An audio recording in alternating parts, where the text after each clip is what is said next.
Welcome back to the Lanterne Rouge cycling podcast with Benji and Naesen. I said yesterday stage 8 was possibly the most exciting stage of the tour so far, or stage 7 even as well, but today's stage 9 was definitely my pick. The day before the rest day, got the yellow jersey changing hands, 90 kilometre solo breakaways, attacks literally from the gun for the first 50 kilometres, GC action, groups across the road, a stage for the ages, and one I'll definitely remember fondly for a long time. One I'm probably going to go back and watch the last 2 or 3 hours of it in full. But I'll hand over to Benji to intro the stage and set us up for just before the GC action kicking off. Today's stage started in Pau. We finished in Lanterne. Throughout the parcours, we've got 3 proper climbs in the sense that we have firstly a fourth cat in the first 2 kilometers that I don't necessarily see as a decisive climb in this parcours. Nonetheless, it kind of was, because for the first 50 kilometers of the stage, we had so many attacks. But I'll go into that in a second. After that 50 kilometers, we start the first proper climb of the day, first cat, Col de Hourcere. That one is 11.8 kilometers of 8.3% average. Already had a lot of action on that. And we had 2 kilometers of downhill towards the Col de Marie, and that is basically just going to the top again, 3.8 kilometers at 7.4%. Then a downhill towards the intermediate sprint, and that is basically around 70 to 80 kilometers from the line. And then it's a bit of a, flat section until we have a small third cat. And after that, we go towards the Col de Marie Blanque, which is 7.3 kilometers at 8.7% average, with percentages up to like 14 to 13%. So quite intense. There's also a bonus gate on top for bonus seconds, which will come into play in the stage summary. And after that, a downhill sections to about 7 kilometers from the line, and then it's flat or even falls flat uphill towards the finish line in Lanterne. Directly when the neutral flag went down, we had so many attacks. Like, the first good hour and a half of the stage was basically attacks to get into the breakaway all out. We had riders that started attacking from the end, followed with Soudal, Sharkman for Bora, Kemna, Alaphilippe, Cavagna. My list goes on and on, like 30 people at least, or maybe more even, that tried to go into the attack. But it was pretty simply handled by the teams in the peloton every time, in the sense that you would see 45 people get away for a bit, they get 50 meters, then there's one guy in the peloton that thinks, oh god, I'm not in the breakaway, I need to bridge this.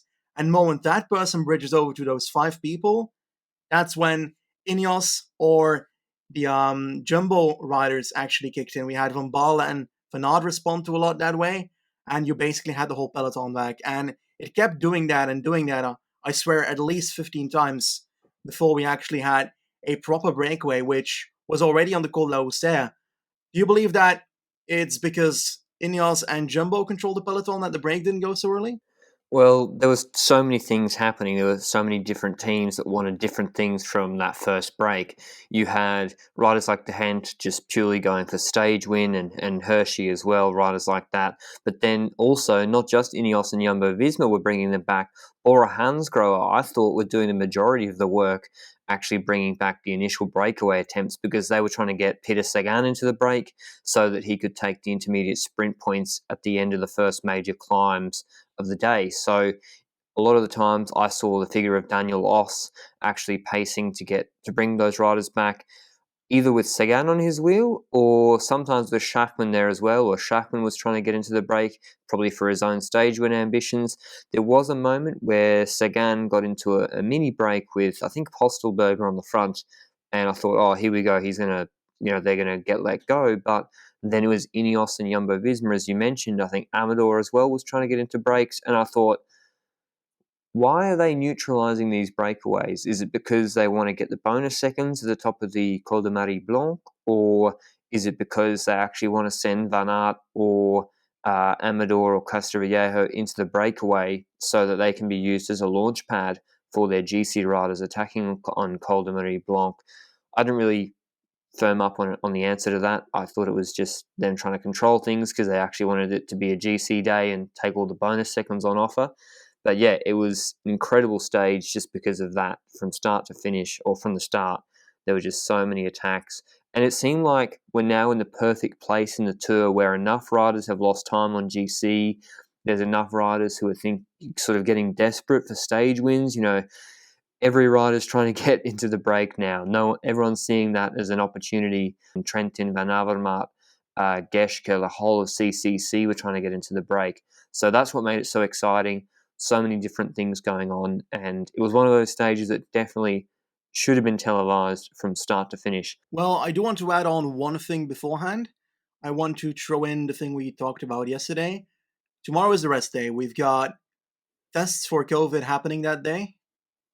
Are teams potentially afraid that the two riders going positive, getting thrown out of the TDF rule, might apply to them tomorrow, and therefore they're more active to try and get something out of this stage? I don't know. It's hard to say. I mean, Jumbo Visma have been in the press saying they don't really care about the Tour de France stage win if they wouldn't count it for anybody if the Tour de France gets cancelled halfway through. I'm not sure. I haven't looked at the COVID protocol recently, but you'd think if COVID was rife in the peloton that it would have shown itself by now. But maybe that's just my misunderstanding of COVID, and the problem with it being that often people and fit people don't actually realize they have it. But yeah, we're going to see tomorrow with the rest day.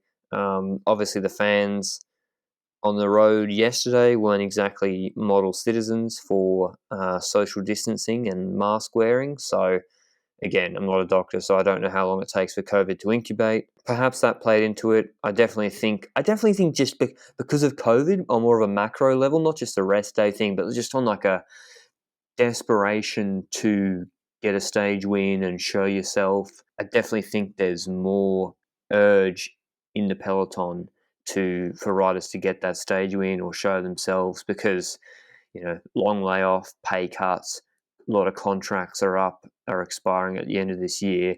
Nothing like a Tour de France stage win or a strong, even stage podium result to help those contract negotiations out. But yeah, handing over to you for the first Category 1 climb of the day, Benji. So basically, near the bottom, we had plenty of riders still attacking, but the peloton basically just started splitting up because you had so many attacks that the pace went up so high. And we basically saw a smaller group get out the front, and right away, for a tiny bit, they had roughly 45 seconds or so. And that group included the following riders: Reichenbach, Godu, Hirschi, and two riders that also bridged up to it, but also in that turn made the peloton come closer again. Was Van Aert try to bridge up and did so? We also had a rider from Ineos, but I'm not sure who it was. Maybe you know? Yeah, Castroviejo was the Ineos rider that they sent into the breakaway, and he looked pretty good for a time. Didn't really work out later, but I think Wout Van Aert was there as well. And so it was interesting where it was the first stage where we've seen the two sort of dominant teams put maybe their best domestiques each into the breakaway. I felt like it kind of nullified the breakaway a little bit and slowed it down, but maybe to use them as a launch pad as well. But then because that break started to slow down a little bit, that caused our man of the day to go clear. Mark Hirschi decided that the pace wasn't going too fast enough for him, so he attacked near the top of the Col de Marie, and his gap would go up quite easily towards a minute later on. But one thing I do want to bring up, attacked to that breakaway group, and basically just dropped straightly after when he couldn't keep up anymore. What's your opinion on that? Well, it was at the bottom of the Hourcere climb, and the whole of not the whole of FDJ, but Valentin Madouas, who's a pretty strong FDJ rider, he'd been trying to get into the break all day, and then 6 riders presented at the front of the peloton, and I think they had a little gap of like a second or 2 seconds, and it had Pinot, Madouas, Kamna, Verona, and Danny Martinez, and it was good to see Kamna getting a bit of a license to go on the breakaway. I was hoping that would happen with Bookman, unfortunately, not looking too good. But yeah, Pinot tried to go clear on Hourcere a couple of times, actually. I think he attacked multiple times.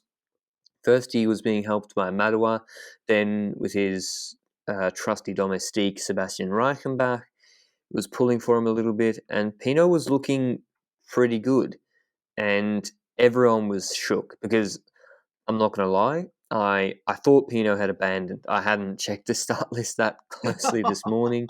I thought he'd abandoned because, that's what you do when you lose. I don't know what. I thought he might have even missed a time cut yesterday.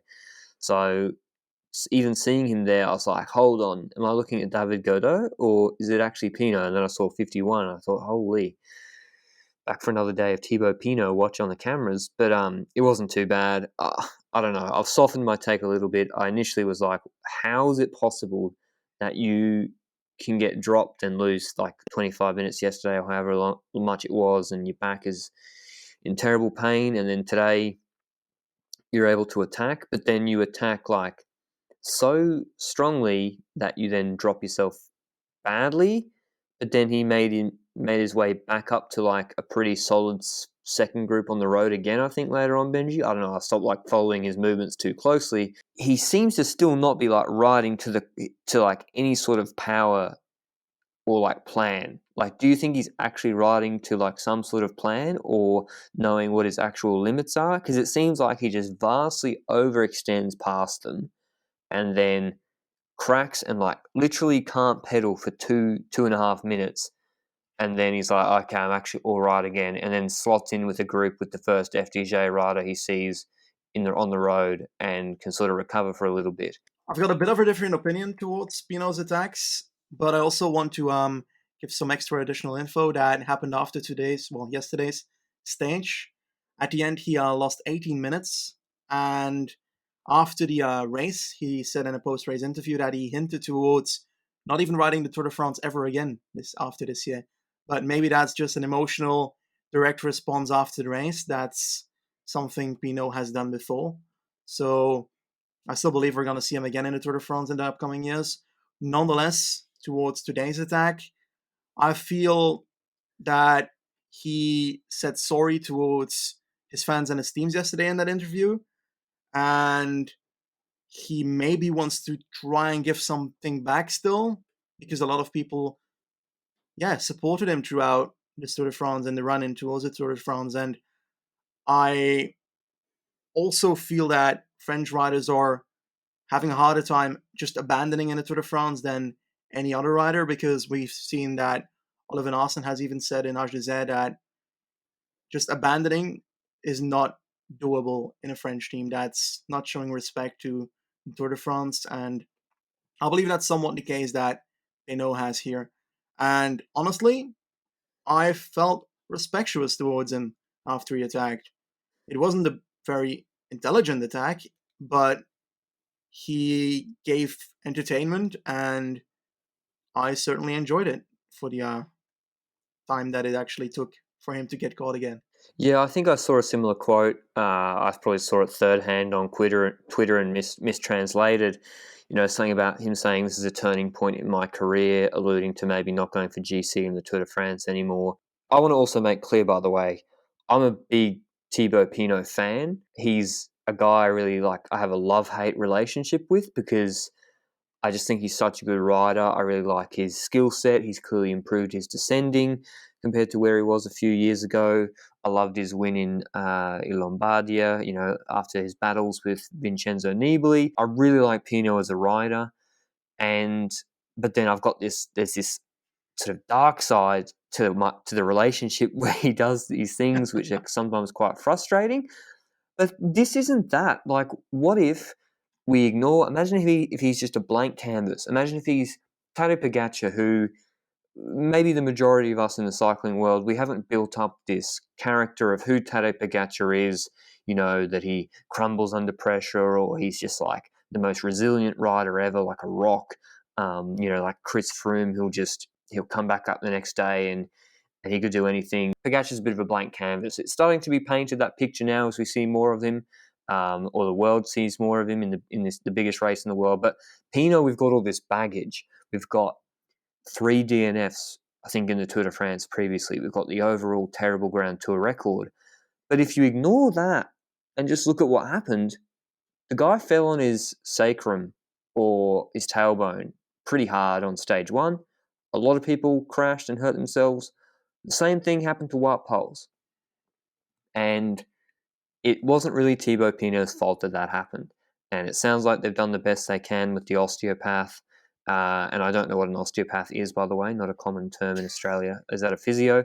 But anyway, it sounds like they've done the best they can to try and get his back into a rideable condition so he can actually at least compete in the Tour. Tried to compete for GC, it just wasn't happening. And maybe the nature of his injury is that, like, one day it's good, or then another day he pedals in a little wrong angle and he twinges it and he's stuffed for the day. And obviously, if you're in that sort of condition, you ain't contesting GC, but maybe you could go for stage wins. So that's probably the rationale for what he was doing today. And I think that's what you think Benji was trying to show. Hey, I can still ride. I'm going to give it all I've got. It's the Tour de France. And I think if it was, Wout Poels and is getting a lot of sort of applause for what he's doing, Sivakov sort of getting credit from Ineos. If it was Alaphilippe or Chris Froome doing what Pinot did or did today, maybe we wouldn't be so critical of him. Like Robin McEwen went in pretty hard on him actually on the broadcast, talking about the psychological stuff. Now, for sure, obviously, I think when adversity strikes, I don't think Pinot reacts to it in the race particularly well, and straight after the race. Probably in the off season, I actually think he's a pretty balanced guy and he's got hobbies off the bike, etc. But yeah, in the race, not great. But at the end of the day, the guy crashed, hurt his back. They haven't been able to fix it. Like, what can he do? Just because you can't just rub some salt in it and be like, toughen up, princess, and that's just going to fix it, having that attitude. If you're back stuffed, what can you do? And it's not even a case of he's come in and just for no reason been completely overcooked. Sorry, Benji, I've just gotten like a 4-minute Thibaut Pinot monologue there. I just, everyone can probably feel the emotions that I needed to get out about Thibaut. Do you disagree with any of that, or have anything else to add to Thibaut? We probably need to move on because we're doing the podcast version of French TV, focusing on him. Yeah, I genuinely agree with you, honestly. And basically, the moment that we saw Pinot get caught and that front group had Hirschi off the front, Hirschi took quite a lot of time. He took the points at the top of Hourcere, and he's actually growing and growing in the KOM standings because of that, because he also takes the points on the Col de Marie. At that point in the peloton, we had Wout van Aert starting the pace because he was caught by the peloton in which Jumbo also was pacing. So they basically just got the breakaway where Van Aert was riding, and then Van Aert went ahead and put himself up front in that peloton to start pacing there. Then in the downhill of the Soudet, it was quite technical because it was raining or at least foggy at the top of the Soudet, and the roads were wet because of that. And we directly saw that Hirschi could actually descend quite well. And he took quite a lot of time towards the bottom of the Col de Soudet, which is where the intermediate sprint was happening. And at that point, Wout van Aert was still running the whole canvas in the peloton. In regards to that intermediate sprint, we had, of course, Hirschi taking those first 20 points, and there was still a small group behind Hirschi at that point, taking away quite a lot of points, but 7 points were left for the peloton, and we had Trentin pace for that in the peloton, sprint for that in the peloton. He took the 7 points that were still available. And one thing that was notable there is that at that point, I think Hersink was pacing in the peloton, and Wout van Aert was in second position, about 500 meters before the intermediate sprint. And we see about 50 meters before the intermediate sprint, we see Wout van Aert move up just past Hersink to take the points, at least 1 point more than if he was in the second position. He didn't really sprint against Trentin for it, but he did consciously think about the intermediate sprint and take that extra point away from Hersink to then go back to second position. Nonetheless, after that, we basically continued onwards. Hirschi with about 4 minutes and a half advantage right now onto the Col d'Isère, another KOM point where he takes points, and this again brings him closer to KOM. I love this because he was my pick for KOM at the TDF preview, surprisingly. Nonetheless, we have a climb where nothing really happens in the GC there. We see pacing by Jumbo still. They're still at the front of the peloton, and they keep doing that towards the bottom of the Col de Marie Blanque and continue doing that on there. Hirschi had about 2 minutes and a half, 3 minutes at the bottom of the Col de Marie Blanque, which is about a good 35 kilometers from the line. And basically the race opened up and exploded on the Col de Marie Blanque in the peloton. What happened? It was 44 k's to go that the remnants of the chasing Hirschi were caught by the Pelot, and he had 4 minutes 30. We saw, I think you put up a poll on your Twitter, Benji. Was it about this time or was it after the Marie Blanque? I think it was after the first big descent. You put up a poll saying who is the worst descender in the peloton because we'd seen Remy Cavagna, not Remy Cavagna, who we'll get to him. We saw Reichenbach, Swiss champ, on that descent. He was like a minute and a half ahead of the peloton, and he got caught by them at the end of the descent because he was descending so slowly. relative to other riders. And Hirschi's a good example of a guy who, like, good descenders still make mistakes. Like Hirschi made a mistake when he attacked multiple times today before the climbs. Like he wanted to get in that breakaway, and he made a mistake. You might have seen it if you were watching on Twitter or whatever, or watched the whole race. He unclipped around a left-hand corner and nearly went off the road. He saved it, but was undeterred and just kept forging on and taking loads of risks. And I guess that's descending is not just technical ability. You spoke about it yesterday with Zakarin. It's also mentally just accepting, hey, I'm pushing this 25 millimeter tire through this corner, which has a damp patch at 70 k's an hour or 65 k's an hour.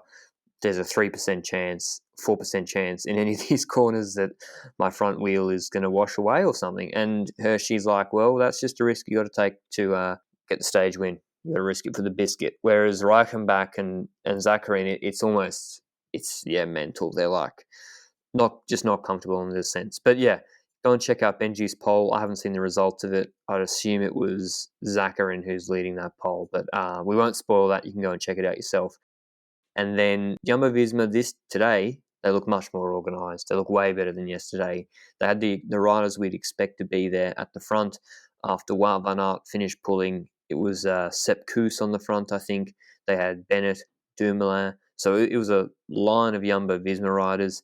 Ineos had initially looked like they had good numbers. They had Carapaz, Bernal in the white jersey, I think, at that stage. Who else was it? Castroviejo and Kwiatkowski. And the minute, or just at the end of Wout van Aert's pull, Kwiatkowski and Castroviejo went out the back door and got dropped. So it was just Carapaz. What do you think, Benji? I mean, just interrupting here, after Sepp Kuss pulls off, and he pulled like Sepp Kuss's pull. It wasn't like those Dauphiné pulls or the stage 2 pull where it's like in the last 1,500 meters where he just shreds it for 2 minutes. This was sort of at the base or in the first third of a climb where he was not pulling as quickly, and they definitely weren't gaining any time on Hirschi there either. He pulls off. No one had really been dropped, to be honest, and Bennett started pulling. Do you think Bennett's in like Superdome Grand Piemonte winning form that he was in, Benji, or is he still recovering from that crash? I believe he's not up there yet, because despite the fact that he did do more damage than Kuss today, I still believe that the Super Domestique for Roglic right now is basically Dumoulin after he changed his leader's position to a domestique position yesterday. But I don't feel like Bennett is up to standards yet. In the lead-up races before his crash, he just looked imperious. The way he, in Lombardia, was the only one really capable of pushing Jakob Fuglsang and taking it to that last climb. Fuglsang obviously absolutely flying. He's definitely not at that level at the moment, and I think it's because of that crash. He couldn't really pull that hard, and then it was Tadej Pogacar attacking, and then it was a quick check to see who was going to be pulling to bring back that initial Tadej Pogacar attack. And Tadej Pogacar is the rider we have been crying out for like 8 years. Just an unbelievable rider, aggressive. I don't think he's just attacking because he lost time yesterday. I just think he's an animal. I just think that's the way he likes to ride. We saw in the Vuelta last year. This is just what he does. This is a Vuelta style stage, similar to the ones last year. Yeah, he's lost time, so he's got to make it up, etc. But yeah, I think this is just who he is, and it's fantastic to see. But to your point, Benji, how Dumoulin has gone to be a super domestique, I got to be honest, I didn't realize that like they were actually doing the 2-liter thing. I've been pretty vocal since the Jumbo-Visma announcement of their Tour de France team in like November last year that no. They all sat down, they got around a table and they said, we ride for Primoz, and Dumoulin, we'll see how you go coming back from like a year and a half without racing. So I never looked at him as like a second leader. Seeing some of the comments in our YouTube video of the podcast yesterday, we appreciate all those comments, by the way. A few of the Dutch fans obviously had thought of Dumoulin as a genuine second contender on GC, but the minute if you see Wout van Aert pulling yesterday on the like HC climb, Porte de Ballet, and you see Dumoulin losing his wheel, you can't win the Tour de France if that's happening. Like it's not possible. So the minute you see that, you don't need any further information to know that the best he can do is be a domestique. But anyway, despite Roglic in the media yesterday saying we don't chase back other Slovenian riders, which was clearly him just deflecting a question because he couldn't be bothered answering it, by the way, it was Dumoulin on the front pulling back Pogacar's first attack. Do you think that's going to continue for Dumoulin, Benji? And were you impressed by Dumoulin, actually? A bit of both. I feel like Pogacar's attack was quite intense the first second that he attacked, like the acceleration, but the moment he saw that he had a gap of 10 meters, he kind of paced a bit less than we saw yesterday, for example, after his attack. So I believe that it was notable that he saw that Dumoulin was in front of that group and was chasing him, that he was probably thinking, maybe I should wait a tiny bit. Not necessarily wait, but pace and keep in mind that I'll need to do this again because he wasn't gone and he knew that he wasn't gone at that point. But even so, his attack and then Dumoulin chasing dropped Adam Yates off the wheel. I think Miguel Angel Lopez, correct me if I'm wrong, Benji, Right. he was also with the Yates move as well, or not the move, he was with Yates sort of losing touch when Dumoulin was pulling. Then Egan Bernal countered over the top of the Tadej Pogacar attack, and I got to say I'm not a fan of it for Bernal for a number of reasons. One, Roglic is probably he's been sitting in the wheels all day. He was able to follow Dumoulin's chasing back Pogacar. It's very unlikely in this sort of profile that he was able to. Maybe he's going for the bonus seconds at the top of the Marie Blanque, and hats off to him for being aggressive. But it just reminded me. It reminded me of that stage 2 Dauphiné attack where he attacked Jumbo Visma and Koos pulled him back, and Roglic then looked at him and was like, "Nah," and he kind of left himself exposed and put himself on the limit. Whereas, this ain't the SkyTrain years anymore. They don't have the Superdoms. They don't have Port 2013. They don't have White Poles. They don't have a version of Egan Bernal 2018. He's got to ride pretty defensively. Like, he's got to ride the way Adam Yates rides because he's not going to have teammates in these situations where he's got Roglic, Pogacar, Landa, and Richie Port for a second with them, 5 of them on that climb, and they're probably all pretty similar level, to be honest, on the climbs. Like, there's not that much difference between them. Probably Pogacar, I'd say, is actually, if they were doing a TT right now up an HC climb, I'd be taking Pogacar, but that's a story for another day. It ended up that Hirschi crested the top of the Col de Marie Blanque 35 seconds ahead of that group. What happened just before the summit, Benji, out of that group of 5 that was nearly a disaster for Pogacar? At that point, Egan Bernal launches for the B gate because there's bonus seconds on top of the Marie Blanque, so they get bonus seconds for GC. At that point, we had Roglic already in virtual yellow, if I recall correctly, because Yates was off the back quite far already, I think about 30 seconds at that point. Either way, towards the top, Bernal launches for the initial sprint there. And at that moment, Pogacar and Roglic were quick to respond, honestly. There was no real fear that they couldn't latch onto the wheel of Bernal at that point. The first rider to go past Bernal was Pogacar, and Roglic went across Bernal as well at that point, but Pogacar thought he was pretty clear and thought he had it, so he looks on the right behind him, and at that point Roglic passes him on the left, just before the intermediate, the top of that KOM, that sprint, and Roglic takes those bonus seconds ahead of Pogacar, and because Pogacar was looking right behind him, he actually almost took out both Slovenians there, because he rode almost straight into Roglic, and he turned his head just at the moment where he was going to ride into Roglic, and was able to avoid somewhat Roglic and avoid crashing himself quite well. Roglic said sorry, even though I do think that it's Pogacar's fault a bit, because he was the guy that was looking behind him at that point. Roglic had to turn because there was a turn at the top of that KOM, so Pogacar just rode straight and basically was heading for a wall at that point. So I believe that Pogacar's a bit more at fault at that, but it seemed like they were pretty content they both didn't fall and just continued racing. Yeah, I'd say it was 90% Pogacar's fault. He drifted pretty far to the left, and it's similar if you guys have seen the where Kwiatkowski chopped Dumoulin. It was like that, except this time it was Pogacar at fault because he was drifting, and Roglic didn't really change his line too much. I think he just, as you said, Benji, really surprised Pogacar by how quickly he was coming.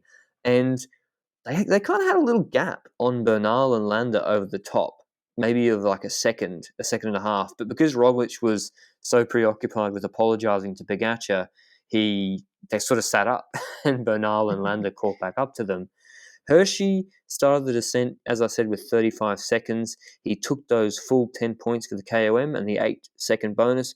Roglic took another 5 bonus seconds. Pogacar 2 bonus seconds. And Yates actually over the top was at 1 minute 05. And I think that was 1 minute 05 to Hirschi, not Roglic, so about 35 seconds behind. But Benji, I know you were frothing this. Hirschi's downhill on the descent of Marie Blanque. That's worth watching the stage on its own. I want to start with this, that one of your videos that probably is one of your best videos is the one with Vincenzo Nibali down the Stroviglio.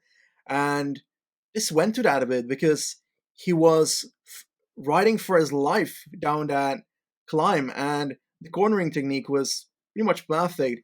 We had at the start of the stage where you mentioned that he had one mistake in the downhill of the Soudan, I think, but on this Marie Blanque descent, he was riding 85 kilometers an hour and flying through corners like crazy without one single mistake in any corner. Honestly, I admire that. I love amazing descents in cycling.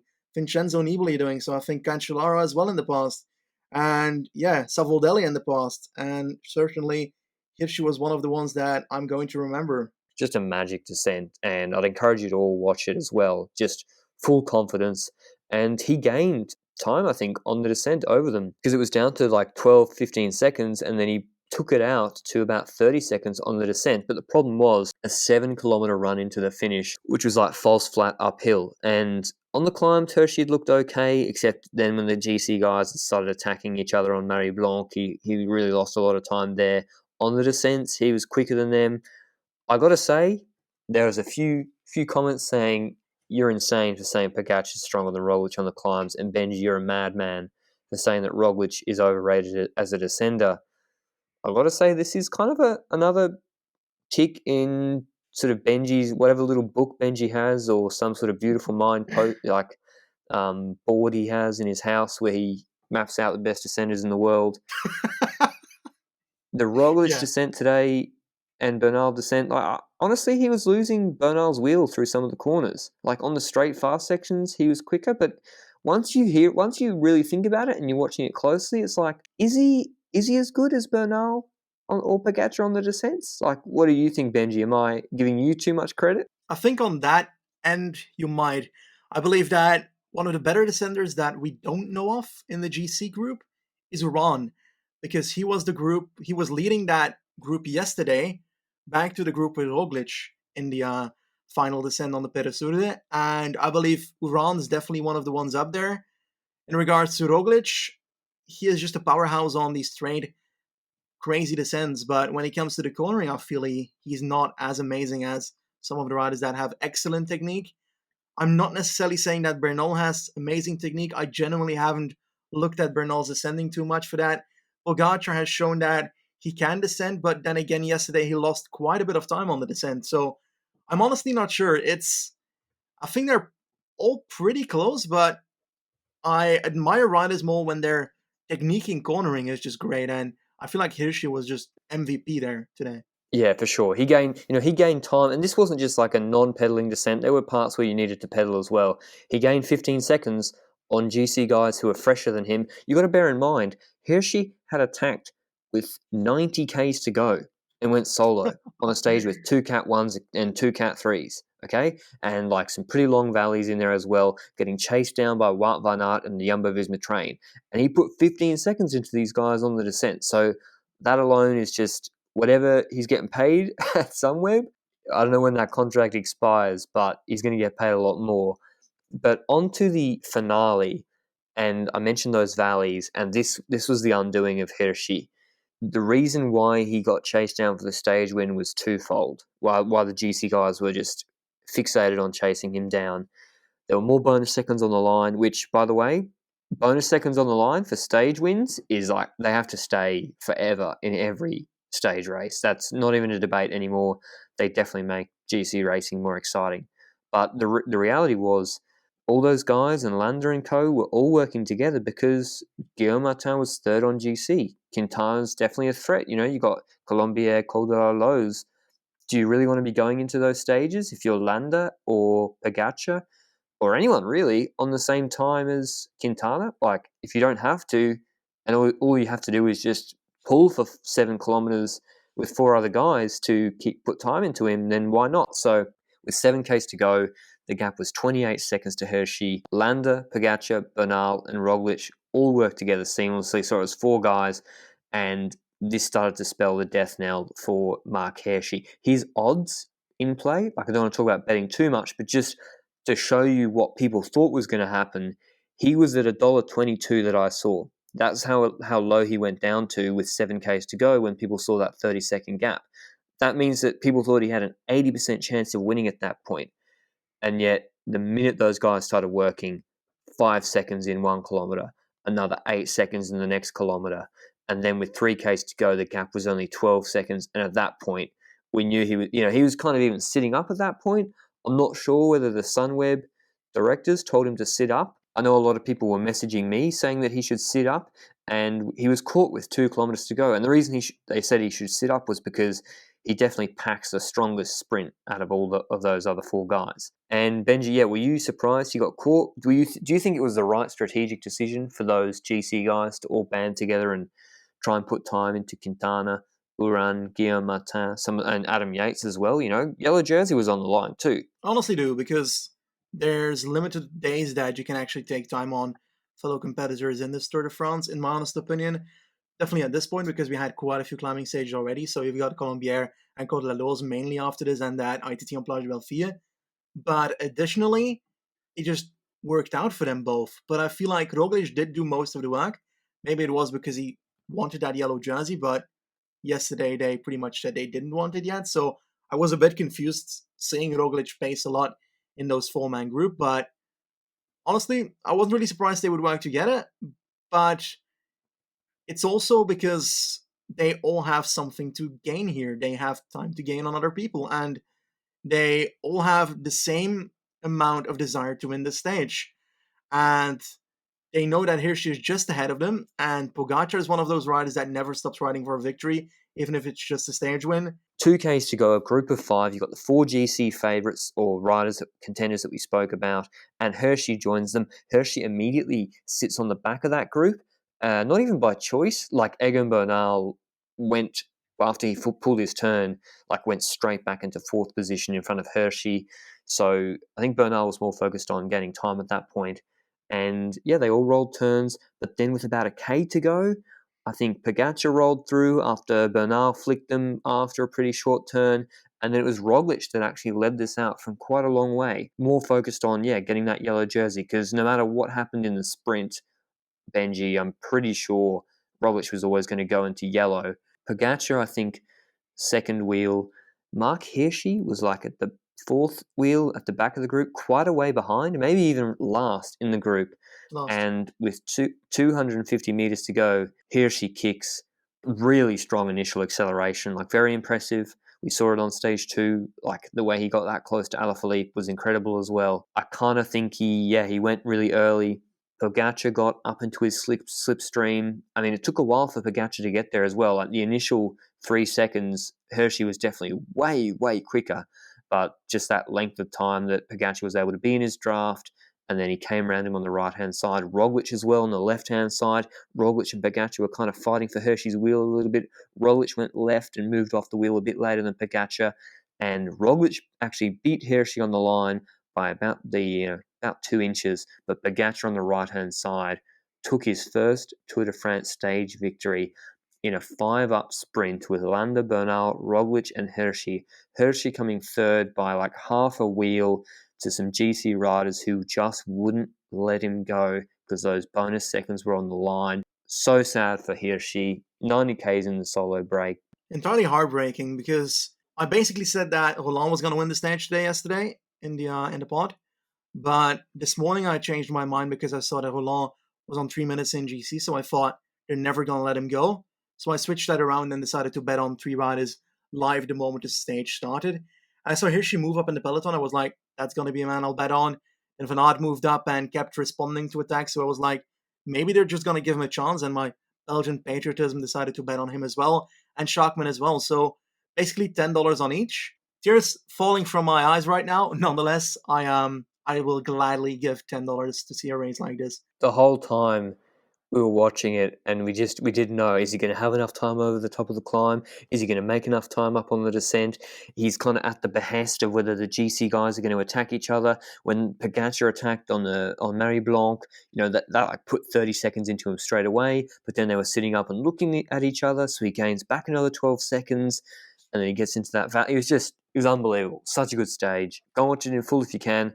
I just told my producer, Joe at ITV, I said, Joe, we're going to be doing an analysis video of this stage. So if you're in the UK or you've got a VPN, Benji, we don't have a VPN sponsor yet, so we probably need to get onto that. But Yes. We'll talk about that offline.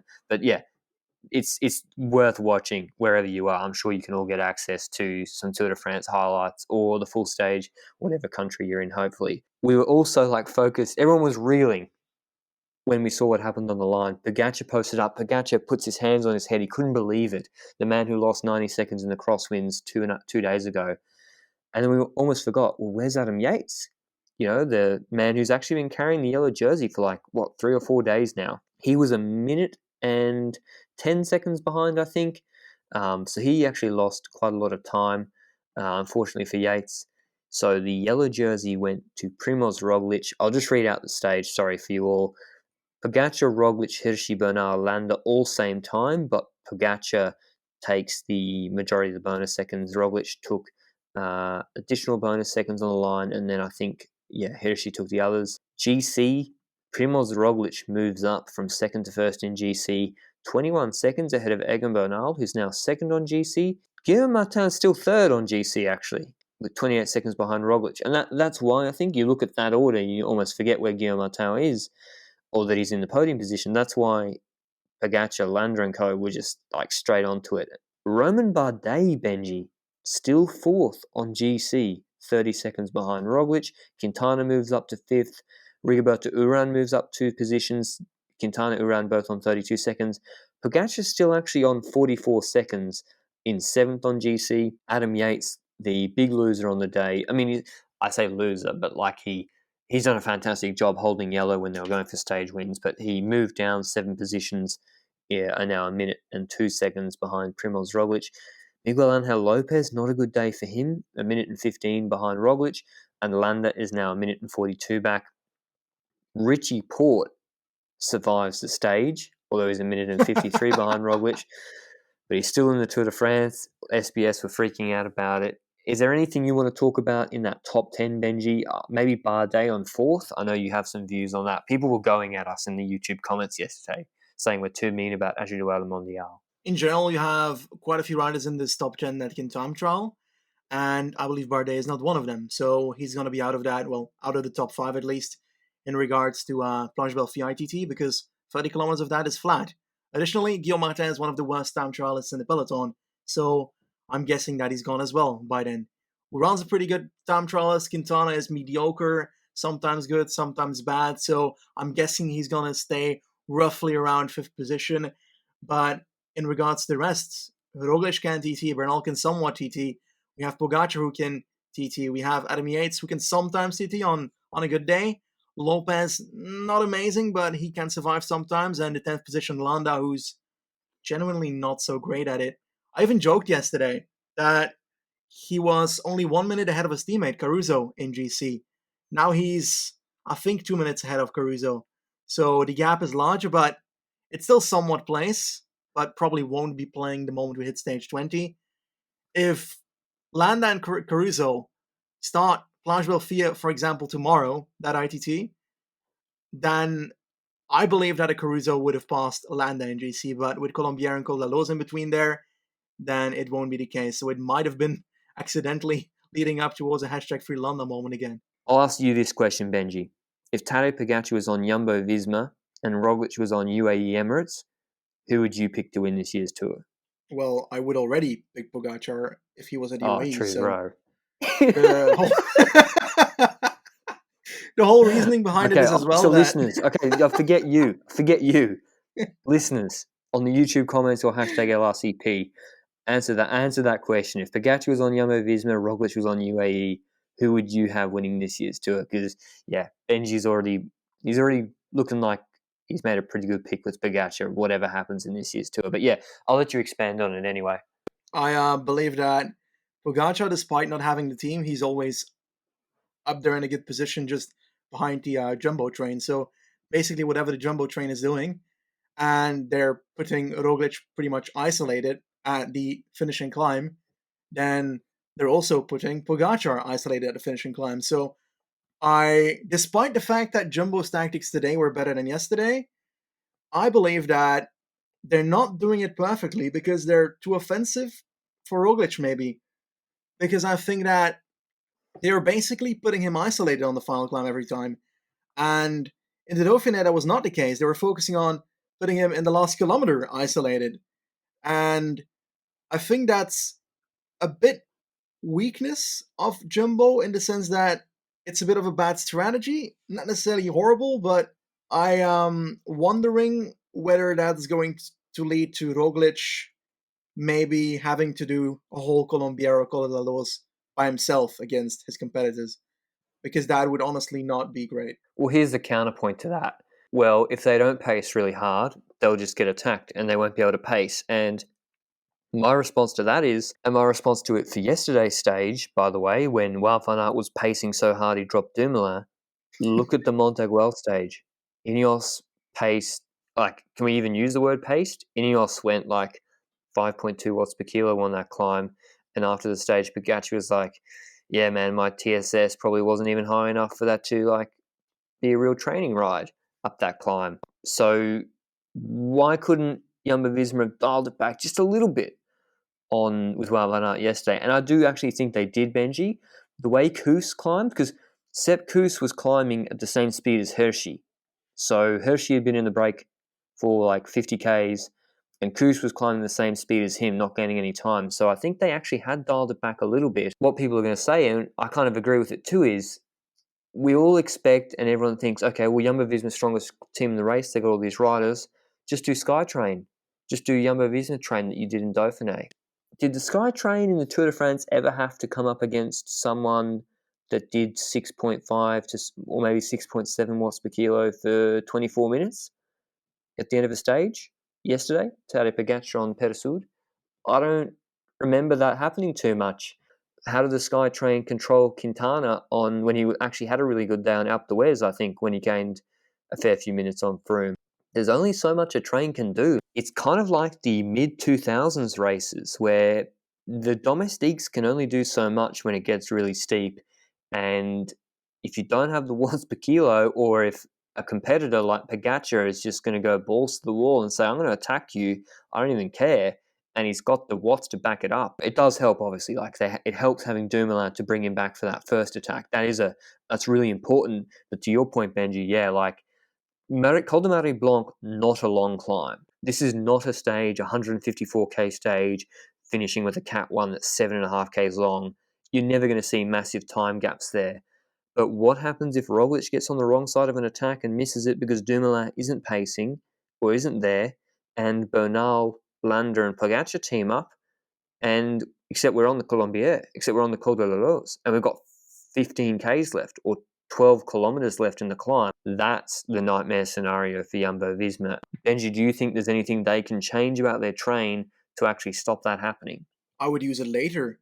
I feel like today they started pacing the moment that the first kilometer day properly started, so I don't deem that necessary. They also just totally controlled the breakaway at full force there, so there was no one dangerous in there. You don't need to do that, and nobody from the GC is gonna attack on the Hourcere or the Soudet. So yeah, let Pinot get the stage win. Who cares? But in the end, they are launching it too early in my honest opinion. But I do want to add to this that obviously Roglic is in yellow. He's in pole position for the yellow jersey at the moment. But we don't mean this as criticism towards Roglic or Jumbo, but we just sometimes wonder if their strategies cannot be used even more efficiently to maybe gain time with Roglic, because I believe if they did that, they could have brought him to maybe the last 3 kilometers of the Marie Blanque, and he could have done what he did on the Dauphiné and trying to tag there. But yeah, now they're basically forcing him to do the whole climb alone, outside of Dumoulin doing that one response earlier on. Just a quick market update for you guys. Primoz Roglic, despite being in yellow, has actually drifted a little bit, and he's now the $2.05 favourite. The big movement in the day actually is Egan Bernal and Pogacar. They're now each $4.50 to win the Tour de France. So it's now even more polarized as a 3-horse race. Nairo Quintana is still like 30 to 1 to win. I think his odds were the biggest movement of the day. He lost time today. I basically should remind everybody that we had one major difference in GC compared to yesterday, and that is Pierre Rolland, who decided to take time today to win a stage in week 2 or week 3. It's coming home. But that's all from us today. One of the great stages of the Tour de France. It's been a great first week overall. I think it's been really good. We're going to sort of wrap it up in the rest day podcast tomorrow, which we'll be doing. It'll be dropping at about the same time, but make sure you ask the questions that you want answered on that rest day pod with the hashtag LRCP. Ciao.